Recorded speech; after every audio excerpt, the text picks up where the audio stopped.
Hello, welcome to Jyothish kitchen.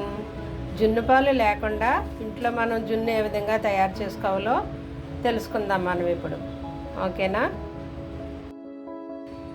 ఇదిగోండి, ఇప్పుడు ప్రాసెస్లోకి వెళ్దాం మనం. నేను జున్ను పౌడర్ ఒక ప్యాకెట్ తీసుకున్నాను. జున్ను పౌడర్ ప్యాకెట్లు దొరుకుతున్నాయి కదా ఇప్పుడు. జున్ను పౌడర్ ఒక ప్యాకెట్, దానికి సరిపడా నేను బెల్లం, అంటే మీరు మీ టేస్ట్కి తగ్గట్టు మీరు వేసుకోండి. ఎక్కువ స్వీట్ కావాలంటే కొంచెం ఎక్కువ, తక్కువ కావాలంటే తక్కువ. ఇదిగో ఒక 1/2 లీటర్ పాలు ప్యాకెట్ ఇందులోకి వేస్తున్నాను నేను. పాలు ఒక 1/2 లీటర్ వేస్తున్నాను ఇందులోకి. ఓకేనా? తర్వాత ఏమో ఇది ఏమంటారు, శొంఠి పొడి వేస్తున్నాను. శొంఠి, యాలక్కాయ, మిరియాలు కలిపి పౌడర్ చేశాను. ఒక చిన్న ముక్క, ఒక అంగుళం ఇంత ముక్క శొంఠి, ఒక 5-6 మిరియాలు, తర్వాత 2 యాలక్కాయలు, ఇవన్నీ కలిపి నేను పౌడర్ చేశానండి. సరేనా? ఇప్పుడు వీటిని ఇలా కలుపుకుందాం మనం.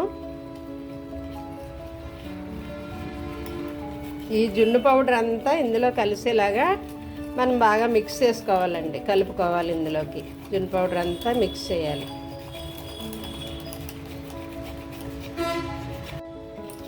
ఈ జున్ను పౌడర్లో బెల్లము, మనం వేసిన శొంఠి పొడి ఇదంతా కలిసిపోవాలండి, మిక్స్ అయిపోవాలి.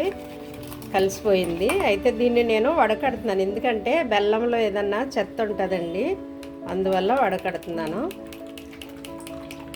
వడకట్టిన తర్వాత మనం కుక్కర్లో పెట్టుకోవాలి దీన్ని. ఓకేనా? డైరెక్ట్ బాయిల్ చేయకూడదు. జున్ను వేరే పాత్రలో వాటర్ వేసి అప్పుడు దాన్ని మనం మళ్ళీ అందులో పెట్టాలండి. అందువల్ల నేను కుక్కర్లో పెడుతున్నాను. నా దగ్గర కుక్కర్ ఉంది చిన్నది, ఇందులో పెట్టేస్తాను. ఇందులో పెట్టేసి ఇలా మూత పెట్టేసి నేను బాయిల్ చేస్తాను. ఓకే, చూద్దామండి. జున్ను అయిపోయిందేమో.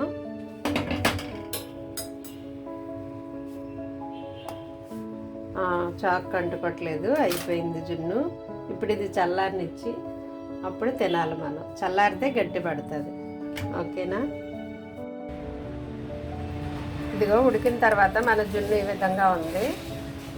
నేను ముక్క కట్ చేస్తున్నాను. ఇదిగో జున్ను. ఓకేనా? తిందాం రండి.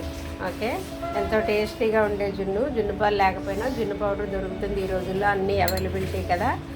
మనకు తినాలని కోరిక అనిపించినప్పుడు ఈ విధంగా చేసుకోవచ్చు. ఓకే.